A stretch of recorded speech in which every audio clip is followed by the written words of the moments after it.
Story शुरू करने से पहले मैं आप सबसे एक रिक्वेस्ट करना चाहता हूँ कि प्लीज मेरे चैनल को सब्सक्राइब करें, वीडियो पसंद आए तो वीडियो पे लाइक करें और जितना हो सके अपने फ्रेंड्स को शेयर करें। इससे मेरे चैनल को सपोर्ट और आपका प्यार मिलेगा, so please consider it.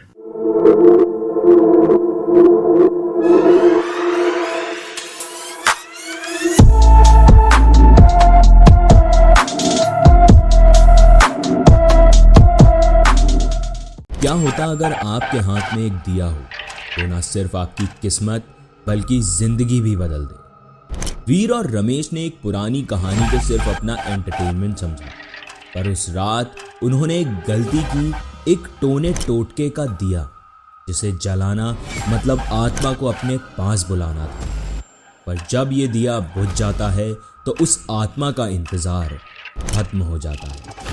Ramesh और वीर ने समझा था कि ये बस एक खेल है, लेकिन कभी कभी खेल के नतीजे इतने खौफनाक होते हैं कि वो हमें अपने सपनों में भी जीने नहीं देते।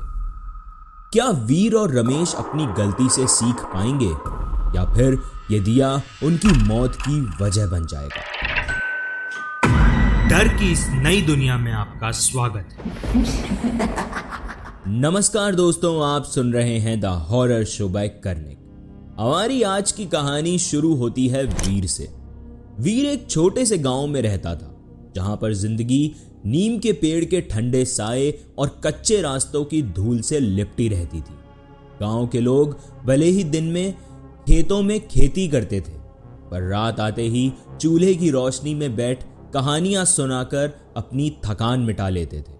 वीर भी ऐसे ही एक परिवार का हिस्सा था। उसके बचपन की हर रात दादी के पास बैठ पुरानी कहानियां सुनते सुनते ही गुजरती थी। कभी राजा रानी के अफसाने तो कभी चुड़ैलों के किस्से और कभी ऐसे टोटके जो सुनने में सिर्फ कहानी लगते थे, पर उनमें हमेशा एक गहरा काला सच छुपा होता था। एक ऐसी ही रात चूल्हे की बुझती आग और नीम के पेड़ से आती हल्की हवा के बीच दादी ने एक अजीब सी बात बताई। वो बोली कि आज मैं तुम्हें गांव का एक ऐसा किस्सा सुनाती हूं जो सुन के तुम्हें यकीन नहीं होगा। अपने गांव के बड़ी चौक पर अगर कोई 4 दिए जलाता है तो एक दिया हमेशा बुझ जाता है, और उस दिए को जो फिर से जलाने की कोशिश करता है उसकी मौत हो जाती है। दादी की आवाज में एक घबराहट थी, जैसे वो किसी पुराने किस्से को याद कर रही हो। वीर और उसका दोस्त रमेश, जो उस दिन बैठकर दादी की बातें सुन रहे थे, हंसी मजाक में इस बात को एक भूतिया जोक समझने लगे। रमेश ने कहा, अरे दादी आप भी ना, कौन मानता है आजकल ऐसे टोटकों को। दादी के चेहरे पर वो एक्सप्रेशंस और उनकी आंखों की गहराई वीर के दिल में एक हल्का सा डर जरूर पैदा कर रही थी, जो वो किसी से कह नहीं सकता था। फिर एक रात वीर और रमेश ने शर्त लगाई कि वो दादी की सुनाई हुई कहानी को सच में करके देखेंगे। रात के 11:15 बजे दोनों अपने घर से निकल पड़े। गांव की गलियां उस वक्त बिल्कुल खामोश थी, सिर्फ कुत्तों के भौंकने की आवाजें दूर कहीं से सुनाई दे रही थी। गहरी काली रात थी, उस रात का चांद भी कहीं बादलों में छिपा हुआ था। थोड़ी देर चलने के बाद वो दोनों बड़ी चौक पर पहुंच गए। वहां का मंजर अलग ही था। चौक के बीच में एक पुराना पीपल का पेड़ था जो अंधेरे में और भी डरावना लग रहा था। पेड़ के चारों तरफ लोगों ने कई सारे डोरे बांध रखे थे और जमीन पर टूटी हुई मूर्तियां एक अजीब खामोशी को और भयानक बना रही थी। हल्की हवा चल रही थी जो पीपल की पत्तियों को खुसफुसाहट की तरह हिला रही थी, जैसे वो दोनों की बातें सुन रही। वीर एक पल के लिए रुका, ने पीछे मुड़ के देखा, लेकिन सिर्फ अंधेरा ही था। रमेश ने हंसी में कहा, अबे डर मत, बस दिए जलाने हैं और मैं शर्त जीत जाऊंगा। रमेश चौक के 4 कोने पर दिए रखने लगा। रमेश एक एक करके दिए जलाता गया। जब चारों दिए जल गए, दोनों 1 मिनट तक खामोशी से खड़े रहे। हर तरफ बस दिए के हल्के उजालों का एक पहरा था। जो हवा के साथ हल्का सा हिल रहा था। पहले कुछ नहीं हुआ और दोनों मन ही मन में अपनी हंसी रोकने की कोशिश कर रहे थे, लेकिन फिर एक दिया अचानक से बुझ गया। वीर हंसते हुए बोला, देखा, दादी की कहानी गलत थी, ये बस हवा है। उसके शब्दों में एक हल्का सा डर भी छुपा हुआ था। रमेश ने भी हंसी में उसे सपोर्ट करते हुए कहा, हाँ यार, हवा ही है, चल दोबारा जलाते हैं। रमेश ने दिया दोबारा जलाने के लिए माचिस जलाई। ने दिया दोबारा जलाया, लेकिन तभी उसके कान के पास से एक हल्की सी आवाज हुई, जैसे कोई उसे कुछ बोल रहा हो। रमेश एक पल के लिए रुक गया, उसका मन घबरा गया। उसने धीरे से मुड़कर पीछे देखा, लेकिन वहां कोई नहीं था। हवा के झोंके में एक अजीब सा एहसास था, जैसे कोई वहां उन्हें देख रहा हो। रमेश ने धीरे से कहा, वीर, तूने कुछ सुना क्या? वीर हंसते हंसते बोला, अबे हवा है, चल घर चलते हैं। दादी को बोलना कि अगली बार कोई डरावनी कहानी सुनाए। वो दोनों वहां से चले गए, लेकिन पीपल के पेड़ के नीचे का अंधेरा जैसे अब भी उन्हें देख रहा था, उनके जाने के बाद भी। अगली सुबह से उन दोनों के साथ अजीब चीजों का होना शुरू हो गया। रमेश के कमरे में सुबह उठते ही उसे एक अजीब नजारा दिखा।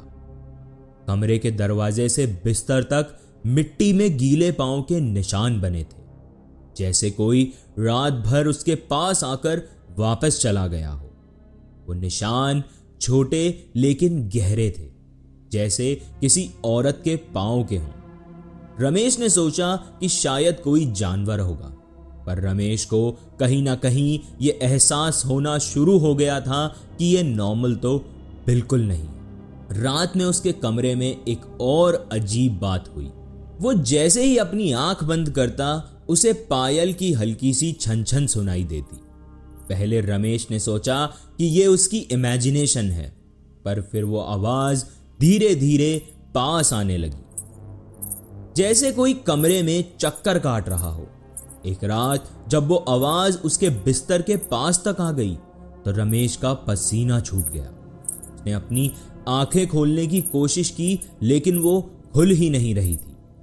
वीर के साथ भी अजीब हादसे होने लगे थे। एक सुबह जब वो बाथरूम में गया, तो मिरर में अपना रिफ्लेक्शन देखते हुए उसने एक और चेहरा देखा, एक औरत का चेहरा, जिसके गाल पिचके हुए थे, आंखें बिल्कुल काली और बिखरे हुए बाल। वीर ने घबराकर पलक झपकाई और वो चेहरा वहां से गायब हो गया। रमेश के लिए हर रात एक नाइटमेयर बन गई थी। हर रात उसे एक आवाज सुनाई देती थी, जैसे कोई उसका नाम ले रहा हो। पहले उसने इस आवाज को इग्नोर किया, लेकिन वो आवाज अब रोज सुनाई देने लगी थी। आवाज में एक अलग सी दहशत थी, जैसे वो उसे अपनी तरफ खींच रही हो। दोनों की हेल्थ भी खराब होने लगी। रमेश का चेहरा सूखता जा रहा था और वीर के हाथ पैरों में अजीब सी कमजोरी महसूस होती थी। दोनों ने कई डॉक्टर्स के चक्कर काटे, लेकिन किसी को उनकी बीमारी समझ ही नहीं आई। जो दवाइयां वो लेते, उनका कोई असर नहीं होता। सबसे अजीब बात थी दोनों की भूख। उन्हें एक अजीब सी भूख लगती थी, जैसे वो एक इंसान का नहीं बल्कि दो लोगों का खाना खा रहे हैं। जो भी उन्हें प्लेट में मिलता वो एक पल में खा जाते, लेकिन उसके बाद भी उन्हें लगता कि जैसे उनके अंदर कोई और इंसान भी भूखा है। वो हर दिन थोड़े और कमजोर होते जा रहे थे, जैसे उनकी जान धीरे धीरे उनसे निकल रही हो। ये अजीब घटनाएं उनका हिस्सा बन चुकी थी, जिसमें वीर और रमेश को समझ नहीं आ रहा था कि ये सब सिर्फ एक गलती का अंजाम है, या उन्होंने किसी आत्मा को उनकी दुनिया में बुला लिया है। डर के मारे रमेश और वीर ने सोचा कि अब उन्हें दादी के पास जाना ही होगा। दोनों अपने चेहरे पर डर और घबराहट छुपाते हुए दादी के पास गए। दादी को उनका हाल देखकर समझ आ गया था कि कुछ बहुत अजीब हो रहा है। दादी ने उन दोनों को अपनी बैठक में बुलाया और दोनों को अपने पास बैठने को कहा। वीर ने सब कुछ दादी को बताया, वो टोटका, वो दिए का बुझ जाना और फिर जो होने लगा उसके बाद। रमेश ने भी अपनी कहानी बताई। वो बोला कि दादी, हर रात हमें ऐसा महसूस होता है कि कोई पास आ रहा हो, कभी पायल की आवाज़, कभी वो चेहरा, और अब हमारी तबीयत बिगड़ती जा रही है। दादी ने शांत और गहरी आवाज में कहा, तुम दोनों ने जो दिया जलाया उससे एक आत्मा जाग चुकी है, एक ऐसी आत्मा जो चौक के पीपल से जुड़ी हुई है। वो कोई आम आत्मा नहीं है, वो एक पुरानी खूनी आत्मा है जो हर उस इंसान को अपना शिकार बना लेती है जो उसके रास्ते में आता है। दादी ने घबराहट से कहा, अब तुम दोनों को इस आत्मा को शांति देने के लिए अपनी गलती को समझना होगा, अपनी गलती को सुधारना होगा। तुम्हें उससे माफी मांगकर उसे शांति देनी होगी, वरना ये आत्मा तुम दोनों की जान भी ले सकती है। दादी की आंखों में वो डर साफ नजर आ रहा था। उन्होंने दोनों को सुबह के 4 बजे चौक वापस जाने को कहा। तुम दोनों को वहां जाना होगा और एक दिया वापस से जलाना होगा, लेकिन सिर्फ एक काम करना जो मैं तुम्हें बता रही हूं। दादी ने आगे बताया कि जब तुम दिया जला लो तो माफी मांगना, लेकिन ध्यान रखना जब तुम दिया जलाओ वहां मुड़कर मत देखना, चाहे कुछ भी हो। उनकी आंखों में जो डर था वो देख वीर और रमेश दोनों सहम चुके थे। वो आगे बोली, अगर तुमने वहां मुड़कर देखा तो तुम दोनों की जिंदगी कभी वापस नहीं आएगी, तुम्हें बस दिया जलाकर वहां से वापस आना होगा। वीर और रमेश दोनों थोड़ी देर तक चुप रहे, जैसे उनके मन में कई सारे सवाल अपना घर बना रहे थे। लेकिन दादी की बात उनके कानों में गूंज रही थी। एक अजीब सी खौफ भरी शांति थी उनके बीच में, और दोनों ने एक पल के लिए सोचा, क्या वो वापस लौट पाएंगे? सुबह के 4 बजे थे और वीर और रमेश अपनी जान के खातिर चौक पर पहुंचते हैं। रात का अंधेरा अभी तक उनके ऊपर था और हवा के हल्की सी झोंके उनके चेहरे पर लग रहे थे। पूरा गांव अभी सो रहा था। वहीं पुराना पीपल का पेड़, जो कभी उनके लिए बस एक सिंपल सा पेड़ था, आज उन्हें अपने डर से घिरा हुआ लग रहा था। रमेश ने दिया जला दिया जैसे दादी ने बताया था, और उसने धीरे धीरे माफी मांगना शुरू की। उसका दिल तेजी से धड़क रहा था, लेकिन उसी वक्त कुछ और भी महसूस हो रहा था, जैसे कुछ गलत होने वाला हो। तभी उन्हें पीपल के पेड़ के पीछे कुछ दिखाई दिया। पहले तो वीर ने सोचा कि वो बस पेड़ की परछाई है, लेकिन जैसे ही उसने दोबारा देखा, उन्हें एक औरत की परछाई नजर आई। वो परछाई धीरे धीरे उनकी तरफ आए जा रही थी। वीर के दिल में डर बढ़ता जा रहा था, पर दादी की बात याद करके उसने अपने आप को संभाला और आगे देखने की कोशिश की। रमेश ने भी कुछ ऐसा ही देखा, लेकिन उसने अपनी नजर वहां से हटाने की कोशिश ही नहीं की और पीपल के पेड़ को एक टक देखता रहा। और फिर अचानक रमेश का चेहरा काला हो गया। वो धीरे धीरे अपनी जगह पे फ्रीज हो गया। रमेश की आंखें पूरी तरह से बड़ी हो गई थी और उसका चेहरा एक अनजाने भय से भर गया था। वीर ने उसका हाथ खींचकर वहां से भागना चाहा। वीर का दिल तेजी से धड़क रहा था। वो अपने दोस्त को छोड़ के नहीं जाना चाहता था, लेकिन कुछ समझ ही नहीं आ रहा था और वो वहां से चला गया। अगले दिन सुबह गांव के लोग पुराने कुएं के पास जाते हैं और वहां रमेश की लाश मिलती है। रमेश का चेहरा अब भी अपने डर को छुपाने की कोशिश कर रहा था, लेकिन उसका पूरा शरीर काला और ठंडा पड़ चुका था। वीर की आंखों में एक गिल्ट और खौफ था। दादी ने घबराहट भरी आवाज में कहा। वो कोई आम आत्मा नहीं थी, वो पीपल के पेड़ के नीचे मर चुकी एक औरत की आत्मा थी जो अपनी मौत का बदला लेती। तुम दोनों ने टोटका तोड़ने से पहले मेरी बात सुनी थी और तुम्हें बचने का मौका भी मिला, पर रमेश ने गलती कर दी। उसने जो किया उसका अंजाम ऐसा ही होगा। उसने उस भटकती आत्मा को जिंदा किया। रमेश की जान उसने खींच ली। दादी की बात सुनकर उसने अपने आप को संभाला। उसे लगा जैसे कुछ उसके अंदर बदल गया हो। जिंदगी के सफर में कुछ चीजें ऐसी होती हैं जो हमेशा आपको अपने साथ रखती हैं, चाहे आपकी मर्जी हो या ना हो। उस रात का डर कभी भी उसके दिल से निकल नहीं पाया। हर रात जब वो अपने कमरे में सोने जाता तो वो सोचता कि क्या वो कभी पूरी तरह से नॉर्मल हो पाएगा। उस रात की याद, वो टोटका और रमेश की मौत हर रात उसे एक नाइटमेयर बन के सताती थी। क्या ये सब उसके लिए एक सबक था या फिर कुछ और? क्या आपने कभी किसी टोटके को बस मजाक समझकर इग्नोर किया है? शायद आपको लगता हो कि ये बस पुरानी कहानियां हैं जो वक्त के साथ बेकार हो गई, पर अगर आप ध्यान से देखें तो हर कहानी के पीछे एक गहरा सच छुपा होता है। अगली बार जब आपके सामने कोई ऐसी बात आए, एक पल के लिए रुकें, सोचें कहीं उसके पीछे कोई भटकता साया तो नहीं जो अपने बीते हुए दर्द का बदला ले रहा हो। कुछ चीजें हमेशा समझ नहीं आती, पर जब तक वो आपके सामने ना हो तब तक उनका सच समझना मुश्किल होता है। तो आगे से अपनी आंखों को और ज़्यादा खोल कर रखें। कभी कभी कुछ चीज़ें इतनी पास होती हैं कि आप उन्हें देखकर भी उन्हें देख नहीं पाते। कभी सोचा है एक बिल्डिंग का एक पूरा फ्लोर हमेशा खाली क्यों होता है? क्या सच में मरने के बाद रूहें आज़ाद हो जाती हैं?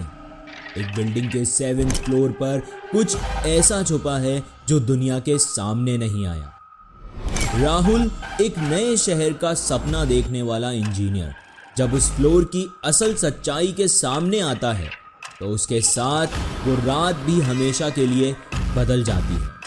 क्या आप उस रात की कहानी सुनने के लिए तैयार हैं? डर की इस नई दुनिया में आपका स्वागत है। नमस्कार दोस्तों, आप सुन रहे हैं the horror show by Karnik. आज की कहानी शुरू होती है मुंबई में शिफ्ट हुए एक इंजीनियर राहुल से। कहानी में आगे बढ़ें उससे पहले अगर आपने अभी तक चैनल को फॉलो एंड सब्सक्राइब नहीं किया है तो उसे अभी कर लें ताकि हर वीक आप हमारी हॉरर स्टोरीज मिस ना करें।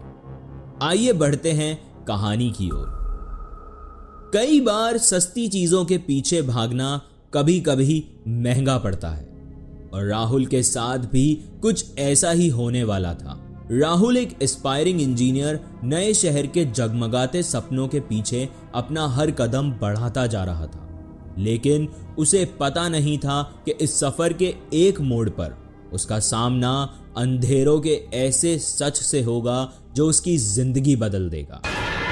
बजट टाइट था और अकोमोडेशन के लिए हर ऑप्शन एक्सप्लोर कर रहा था। तभी एक ब्रोकर ने एक बिल्डिंग का जिक्र किया, एक पुरानी 10 माले की बिल्डिंग, काफी खाली लेकिन एकदम बजट के अंदर। राहुल ने बिना ज्यादा सोचे कॉन्ट्रैक्ट साइन कर दिया।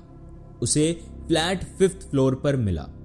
उसका फ्लैट स्पेशियस था, सुंदर और उतना ही सस्ता कि लगता जैसे कि ड्रीम डील हाथ लग गई हो। लेकिन लैंडलॉर्ड ने फ्लैट की चाबी देते वक्त उसने बड़ी एक अजीब बात बताई। उसने धीमी सी आवाज में कहा, रात के 10 बजे के बाद 7th फ्लोर के कॉरिडोर में मत जाना। वहां सिर्फ अंधेरा नहीं है, कुछ और भी है। उसकी आंखों में एक ऐसे डर की परछाई थी जो राहुल के दिल में एक शक छोड़ गई। ये कहकर उसने राहुल की तरफ एक खौफ की नजरों से देखा, जैसे वो कोई चेतावनी दे रहा हो। राहुल को यह बस एक बेकार की बात लग रही थी। फ्लैट काफी अच्छा था, बिल्डिंग में काफी अरसे से कोई नहीं रह रहा था और इसी वजह से वहां शांत और पीसफुल एनवायरनमेंट था। शहर के शोर शराबे से दूर और एकदम अपनी पीस पे रहने वाला परफेक्ट कॉम्बो लग रहा था। राहुल ने लैंडलॉर्ड की बात को सीरियसली लेना जरूरी नहीं समझा और बाकी टेनेंट्स के बारे में पूछना भी जरूरी नहीं समझा। उसके दिमाग में बस एक ही बात थी, सस्ता और अच्छा घर मिल गया है, अब और क्या चाहिए। पर कुछ बातें शायद ऐसी ही होती हैं जो जितनी सिंपल लगती हैं उतनी ही गहरी और खतरनाक होती हैं। राहुल ने अपना नया घर तो ढूंढ लिया था, पर वो नहीं जानता था कि ये घर उससे कुछ और ढूंढने पर मजबूर कर देगा। परछाइयों के बीच एक ऐसी सच्चाई जो सिर्फ अंधेरों में ही जिंदा है। राहुल का फ्लैट काफी स्पेशियस और क्लीन था, लेकिन बिल्डिंग के अंदर एक अजीब सा डेड साइलेंस था। ये साइलेंस ना सिर्फ कानों तक सीमित था, बल्कि उसके दिल तक भी पहुंच रहा था, जैसे कोई अनजानी चीज उसे कॉन्टिन्यूसली देख रही हो। बिल्डिंग के रेजिडेंट्स भी उतने ही अजीब थे। ग्राउंड फ्लोर पर एक बुढ़िया रहती थी जो हमेशा खिड़की के पीछे से दुनिया को देखती रहती थी। उसके सफेद बाल और बड़ी बड़ी आंखें राहुल को बड़ी अजीब लगती थी। एक और टेनेंट एक यंग कपल था जो कभी कभी दिखाई देता। उनका बिहेवियर और उनका बिना बात किए बगल से गुजरना राहुल को बड़ा ही अजीब लगता। पहले कुछ दिन राहुल ने अपने रूटीन में ये सब इग्नोर किया, ऑफिस, घर और एक नॉर्मल जिंदगी। लेकिन एक रात एक अजीब सी आवाज ने उसको बेचैन कर दिया। वो अपने फ्लैट में काम कर रहा था जब उसके कान में एक हल्की सी हंसी पड़ी और वो हंसी 7th फ्लोर की तरफ से आई थी। आवाज इतनी हल्की थी कि पहले लगा कि हवा की आहट है, लेकिन जैसे ही वो बार बार रिपीट हुई तो राहुल को कुछ सही नहीं लगा। राहुल के पैर ऑलमोस्ट अपने आप ही उसके फ्लैट के दरवाजे तक पहुंच गए। दरवाजा खोलते ही एक ठंडी हवा का झोंका उसे टकरा गया और उसे महसूस हुआ कि बिल्डिंग के अंदर का टेम्परेचर काफी लो हो गया है। धीरे से वो सीढ़ियों की तरफ बढ़ने लगा, जैसे कोई इनविजिबल फोर्स उसे खींच रही हो। हर कदम के साथ हवा और ठंडी लग रही थी और उस कॉरिडोर का अंधेरा और गहरा होता जा रहा था। जैसे ही वो 7th फ्लोर पर पहुंचा, कॉरिडोर अनयूजुअल था। वो नॉर्मल हॉलवे नहीं लग रहा था। लाइट्स बार बार फ्लिकर कर रही थी और हर बार लाइट ब्लिंक करते ही कॉरिडोर उससे और ज्यादा लंबा लगने लगा, जैसे कोई इन्फिनिट टनल हो। उस कॉरिडोर में एक अजीब सा शोर छुपा हुआ था। राहुल का दिल एकदम तेज धड़कने लगा, लेकिन फिर भी कुछ क्लियर दिखाई नहीं दे रहा था। तभी एक और हंसी उसके कान में पड़ी, पर इस बार वो बिल्कुल पीछे से आई थी, जैसे कोई उसके बिल्कुल नजदीक खड़ा हो। राहुल ने घबराकर पीछे देखा, लेकिन पीछे कोई नहीं था। उसका दिमाग उससे कह रहा था शायद हेलुसिनेशन हो रही है, पर उसके दिल की धड़कन और तेजी से बोल रही थी, नहीं, कुछ तो गलत है। उसका इंट्यूशन अब उसकी क्यूरोसिटी से लड़ाई कर रहा था, लेकिन उसे वहां पर एक और चीज फील हुई, परछाई। वो परछाई उसकी नॉर्मल रिफ्लेक्शंस नहीं लग रही थी। उनका मूवमेंट राहुल के साथ सिंक नहीं हो रहा था। वो धीरे धीरे अपनी जगह से हिल रही थी, जैसे वो जिंदा हो, उसकी हर एक्टिविटी को कॉपी कर रही है। और फिर अगले ही पल एक परछाई सीधे सामने आ गई। वो परछाई बिल्कुल बिखरी हुई थी। शैडोज का शेप इतना वियर्ड था कि राहुल के रगों में डर और खौफ दौड़ गया था। राहुल ने अपने पैर उल्टे मोड़ दिए और बिना कुछ सोचे भाग गया। सीढ़ियों से नीचे दौड़ते वक्त उसे पीछे फुटस्टेप की आवाजें सुनाई दी, जैसे कोई उसका पीछा कर रहा हो। हर कदम के साथ वो आवाज और क्लियर होती जा रही थी। राहुल का पूरा बदन पसीने से भीग चुका था। उस रात राहुल के लिए नींद एक सपना बन चुकी थी। वो जैसे ही आंखें बंद करता तो उसे वो बिखरी हुई परछाई अपनी आंखों के सामने नजर आती। उस रात राहुल समझ गया था कि ये बिल्डिंग के अंदर सिर्फ लोग नहीं रहते, कुछ और भी है जो हर वक्त उसे देख रहा है और शायद उसका इंतजार कर रहा है कि वो दोबारा 7th फ्लोर की तरफ जाए।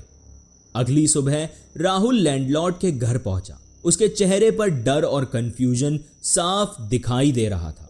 उसकी आंखों में नींद का नामो निशान नहीं था और उसकी आवाज में एक थकान और घबराहट थी। वो बोला कि बिल्डिंग में कुछ अजीब हो रहा है।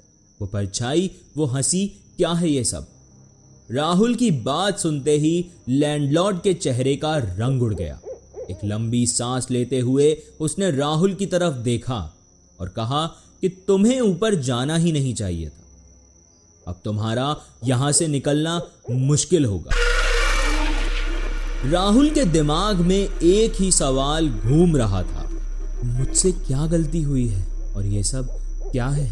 उसके कई बार पूछने पर लैंडलॉर्ड ने एक कहानी सुनाई कि जो बिल्डिंग के अंधेरों में दफन एक भयानक सच्चाई थी।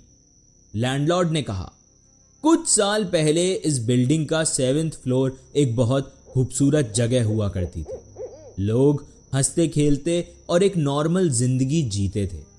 लैंडलॉर्ड ने अपनी आवाज को और धीमा करते हुए कहा, एक रात, एक ऐसी रात जो बहुत सारे लोगों की आखिरी रात बन गई। 7th फ्लोर पर एक आग फूट पड़ी। लोग कहते हैं कि वो आग एक एक्सीडेंट थी। आग इतनी तेजी से फैली कि किसी को समझने का मौका ही नहीं मिला। जब फायर ब्रिगेड आई तो उन्होंने कहा कि पूरा फ्लोर खाली था और अंदर कोई नहीं था। लेकिन जो टेनेंट्स बचे थे उन्होंने कुछ और ही देखा था। कहते हैं कॉरिडोर के एंड यानी कि कॉरिडोर के दूसरे कोने पर कुछ लोगों की परछाई खड़ी थी, एकदम स्टिल, जैसे वो किसी का इंतजार कर रही। लैंडलॉर्ड की आवाज धीमी हो गई। उसने आगे बताया, जब आग बुझी तो सब कुछ राख हो चुका था, लेकिन एक भी बॉडी नहीं मिली। टेनेंट्स काफी घबरा गए और धीरे धीरे सबने बिल्डिंग छोड़ दी। लेकिन तुम अब एक बात समझ लो राहुल, उन लोगों ने बिल्डिंग कभी छोड़ी ही नहीं। वो जो भी उस फ्लोर पर गया वो उनका हिस्सा बन गया। लैंडलॉर्ड की ये बेतुकी बात सुन के राहुल का दिमाग घूम गया। उसने कहा, लेकिन मैंने तो सिर्फ परछाई और हंसी सुनी है, क्या ये उन्हीं का पार्ट है? लैंडलॉर्ड का चेहरा और भी सीरियस हो गया। उसने राहुल की आंखों में देखा और धीरे से बोला, हाँ, उन्होंने तुम्हें देख लिया है। का राज जानना उनके गुस्से को भड़का देता है। जो भी उनके बारे में ज्यादा जानने की कोशिश करता है वो उनका एक हिस्सा बन जाता है। उनका साथ छोड़ना नामुमकिन है। राहुल, तुम्हारे पास समय बहुत कम बचा है। कब तुम वो अगला टेनेंट बन जाओगे तुम्हें पता भी नहीं चलेगा। लैंडलॉर्ड की बात सुनकर राहुल के पैरों तले जमीन खिसक चुकी थी। उसने एक गहरी सांस ली और बोला, तो क्या मैं यहां से जा नहीं सकता?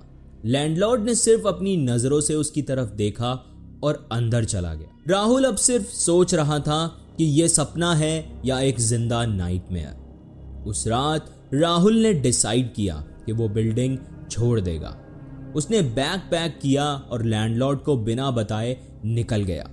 लिफ्ट के लिए बटन प्रेस किया, लेकिन लिफ्ट को बेसमेंट से ऊपर आने में यूजुअली ज्यादा टाइम लगा।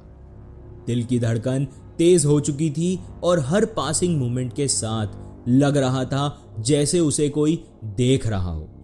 फाइनली लिफ्ट का दरवाजा खुला और अंदर वही बिखरी हुई परछाई थी, एकदम ब्लैंक फेस के साथ। लिफ्ट में एक बहुत ही अजीब आवाज सुनाई, वेलकम बैक राहुल। राहुल वापस फ्लैट की तरफ दौड़ गया। फ्लैट के अंदर पहुंचते ही उसने दरवाजा बंद कर दिया और अपने पीछे का लॉक घुमा दिया। उसका दिल अब भी धड़क रहा था, लेकिन जब उसने दरवाजे के पास से हाथ उठाया और पलटा तो जो उसके सामने था, उसने उसका पूरा दिमाग सुन्न कर दिया था। लैंडलॉर्ड उसके फ्लैट के अंदर था। उसका चेहरा एकदम भूतिया बन चुका था। उसकी काली डरावनी आंखें सीधे राहुल की तरफ देख रही थी और उसकी एक अजीब सी मुस्कान थी जो इंसानों जैसी बिल्कुल नहीं थी। लैंडलॉर्ड के पीछे से परछाई धीरे धीरे जमीन से निकल रही थी। एक एक करके वो शैडोज और भी ज्यादा गहरी होती जा रही। उनके अंदर से अजीब अजीब आवाजें आ रही थी। वो आवाजें जो राहुल ने पहले कभी नहीं सुनी थी। ये आवाजें उन टेनेट्स की आवाजें थी जो कभी इस बिल्डिंग में रहते थे। हंसी, चीखें और कुछ और धीमी सी गुफ्तगू की आवाज एक साथ गूंज रही थी। परछाइयां धीरे से राहुल की तरफ बढ़ रही थी। राहुल ने चिल्लाना शुरू किया। उसकी चीखें बिल्डिंग के अंदर गूंज रही थी, लेकिन कोई बचाने वाला नहीं था। परछाई अब उसके बिल्कुल करीब थी। उसका पूरा शरीर फ्रीज हो चुका था और वो अपने सामने हो रहे इस हॉरर को देखते देखते बेहोश हो गया। सुबह हुई और लैंडलॉर्ड के फ्लैट का डोर खुला। बिल्डिंग अब बिल्कुल नॉर्मल लग रही थी, लेकिन राहुल के फ्लैट का दरवाजा अंदर से बंद था। जब किसी ने अनलॉक करके देखा तो अंदर सारा सामान वैसा का वैसा रखा हुआ था। बैग, उसकी चीजें, सब कुछ वैसा का वैसा था। बस राहुल नहीं, उसका कोई पता नहीं चला। उस रात से एक और टेनेट 7th फ्लोर कॉरिडोर का हिस्सा बन चुका था। अब वो उन परछाइयों के साथ वो भी वहां था, हर उस विजिटर के इंतजार में जो बिल्डिंग के रेनोवेशन के पीछे का सच समझने की कोशिश करते और जो भी उस कॉरिडोर में जाने की हिम्मत करता, उसकी परछाई कभी भी वापस नहीं लौटी। ये थी 7th फ्लोर की अनसुनी दास्तान, एक ऐसी कहानी जो सस्ते फ्लैट के सपने को कब नाइटमेयर में बदल देती है, पता ही नहीं चलता। अगली बार जब आप किसी पुरानी और अजीब सी बिल्डिंग में फ्लैट लेने का सोचें तो लैंडलॉर्ड की वार्निंग्स को बस एक फॉर्मेलिटी समझकर इग्नोर ना करें। क्या पता वो सिर्फ रेनोवेशन का बहाना हो और आप बिना जाने किसी ऐसी कहानी का हिस्सा बनने जा रहे हों जिससे यू टर्न लेना नामुमकिन हो सकता है। अगर आपके पास भी कोई कहानी है तो आप उसे मुझे डीएम कर सकते हैं या फिर इस ईमेल आईडी पर भेज सकते हैं। हो सकता है अगली कहानी आपकी हो। आज की कहानी आपको कैसी लगी हमें कमेंट्स में ज़रूर बताएं। अगर आप ये कहानी स्पॉटिफाई या यूट्यूब पर सुन रहे हैं तो चैनल को फॉलो करें एंड नोटिफिकेशन बेल आइकन दबाना ना भूलें। जल्द मिलेंगे आपसे नेक्स्ट फ्राइडे एक और हॉन्टेड कहानी के साथ। धन्यवाद। आप सुन रहे थे the horror show by Kernig.